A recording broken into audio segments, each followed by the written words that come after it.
अपनी पूरी जिंदगी में मुझे आज तक बिग बॉस ना देखने का घमंड था, लेकिन इस बार इन बिग बॉस वालों ने ऐसी चाल चली कि भाई सिर्फ मेरा ही नहीं, मेरे जैसे और लौंडों का घमंड तोड़ के चकनाचूर कर दिया। क्योंकि इस बार बिग बॉस वालों ने शो में बुलाया हमारे यूट्यूब कम्युनिटी के लोगों को, जिनकी वजह से भाई हम मजबूर हो गए उस शो को देखने के लिए जिसको आज तक हम खुद कैंसर बोला करते थे।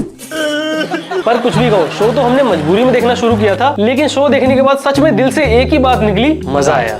मैंने लाइफ में बिग बॉस देखा पहली बार पुनीत सुपरस्टार की वजह से, लेकिन भाई उस बंदे को इन लोगों ने पहले एपिसोड में बाहर निकाल दिया। अब शो में बचा सिर्फ फुकरा इंसान। तो मैंने डिसाइड किया भाई अब से मैं ये शो जियो सिनेमा पर नहीं बल्कि न्यूज बॉय और नियॉन मैन के चैनल पर ही देख लूंगा। क्योंकि मैंने सोचा मुझे तो सिर्फ बिग बॉस के घर का कलेश देखना है ना, तो 10 मिनट का कलेश देखने के लिए अपने पूरे 2 घंटे क्यों बर्बाद करने। बात तो सही है।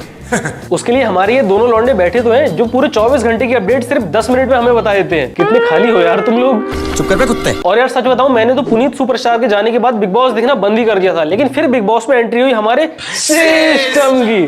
पहले ही फैसला कर ले, ये 50 शेड्स ऑफ बकचोदी मुझे समझ में नहीं आ रही है। क्या क्या क्या क्या चाहिए, क्या किस चीज की जरूरत है तुझे? मतलब एल्विश यादव की। एल्विश भाई के आने के बाद मैंने फिर से बिग बॉस का पूरा एपिसोड देखना शुरू किया, जिसको देखकर भाई मेरा तो पैसा वसूल हो गया। एल्विश भाई ने बिग बॉस में आते ही इतनी कॉमेडी करना शुरू कर दी जितनी कॉमेडी वो अपनी खुद की कॉमेडी वीडियोस में नहीं कर पाए। और यार एल्विश यादव को बुलाया भी किसके साथ गया, उसकी पुरानी दुश्मन आशिका भाटिया के साथ, ये सोचकर कि घर के अंदर इन दोनों का पंगा होगा, लेकिन ऐसा हुआ नहीं। पर सैड होने वाली कोई बात नहीं है, एल्विश भाई ने पंगा किया तो जरूर, भले ही आशिका भाटिया ना सही, पर सस्ते मुंबईकर निखिल के साथ। और फिर जो ड्रामा हुआ है भाई उसमें तो स्वाद ही आ गया। तू अभी आया है तो क्या हो गया? हाँ तो तुमने यहाँ क्या पाड़ लिया पिछले 27 दिन में?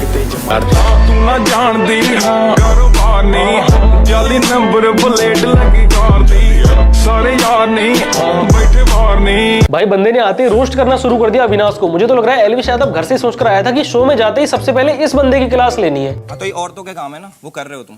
हाँ तुम क्या कर रहे हो? हम तो अपना काम कर रहे हैं। चुगली कर रहा था ना वहाँ पे। हमारा तो सिस्टम है भाई, कुछ क्या कर रहे हो तुम? हम तो सिस्टम ही सिस्टम कर रहे। करोगे सिस्टम हमारे साथ? क्या सिस्टम? अब यार एल्विश यादव और पुनीत सुपरस्टार में एक सिमिलैरिटी तो है, जब पुनीत सुपरस्टार आर्गुमेंट नहीं कर पाता है तब वो कर देता है, और जब कोई एल्विश भाई से आर्गुमेंट करे तो एल्विश भाई का एक ही जवाब है, हमारा तो सिस्टम है भाई, कुछ क्या कर रहे हो तुम?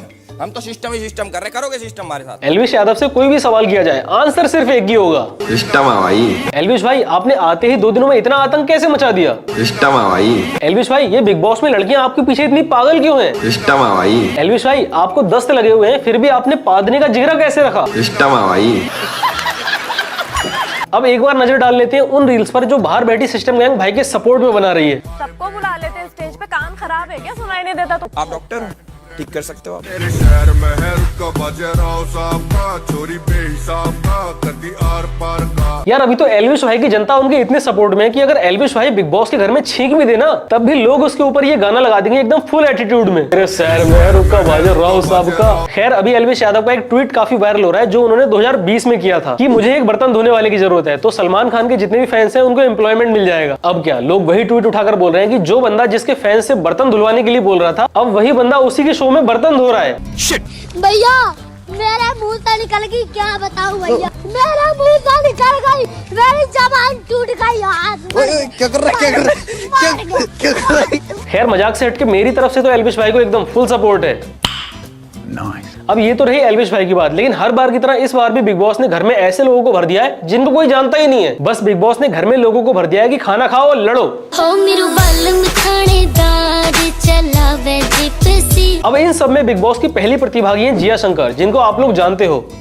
नहीं मैं आपसे पूछ रहा हूँ कि आप जानते हो कौन है ये? मुझे क्या पता। खैर ये कोई भी हो, चेहरे से तो ये एक मासूम इंसान लगती है, लेकिन ऐसा है नहीं। इसकी हरकतें सब बता देती हैं कि ये एक क्यूट बार्बी डॉल नहीं बल्कि एक शैतानी पापी गुड़िया है। कभी ये लोगों के पानी में साबुन मिला के दे देती है। डाला इसमें? नहीं तो अरे बता दो। नहीं डाला है, कुछ लग रहा है। हाँ क्या लग रहा है? पियो पियो। पानी क्यों नहीं पी रहे आप? साबुन का स्मेल आ रहा है इसमें। हाँ तो इसमें साबुन डाला आपने? तो कभी ये अपने असली रूप में आकर सबको डराने की कोशिश करती है।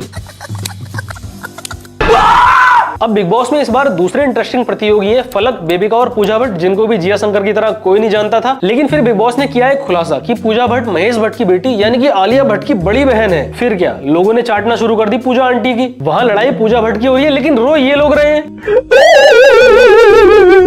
ये बेचारे इस उम्मीद में है कि पूजा भट्ट इनको किसी फिल्म में हीरोइन बनवा देगी। यार तुम लोग खुद समझो, जो बंदी खुद हीरोइन नहीं बन पाई वो तुम्हें क्या बनाएगी? बात तो सही है। अब एक बार तो हम लोग बोलें कि बिग बॉस में लगभग सब कुछ ठीक है, लेकिन भाई ये जो लड़कियां सुबह सुबह उठकर गाने पे डांस करने लग जाती हैं ना, सच में बहुत मनहूस लगती हैं। बंदर मामा पहन पैजामा दावत खाने आए, बंदर मामा पहन पैजामा दावत खाने आए। और यार सोशल मीडिया में अब ये अफवाह पता नहीं कौन फैला रहा है कि ध्रुव राठी भी बिग बॉस में आने वाला है। वैसे तो मुझे पता है कि ये सिर्फ एक अफवाह है, लेकिन अगर सच में ध्रुव राठी बिग बॉस में आ गया तो भाई मजा आ जाएगा। खैर जो भी हो, तब तक मैं तो चला बिग बॉस में एल्विश भाई की नई फाइट देखने के लिए। तब तक आप लोग भी मुझे इंस्टाग्राम में फॉलो कर लो। मैं आपसे मिलता हूँ किसी और दिन ऐसी ही तड़कती भड़कती वीडियो के साथ, ठीक है? तब तक आप लोग सब्सक्राइब कर लो, ठीक।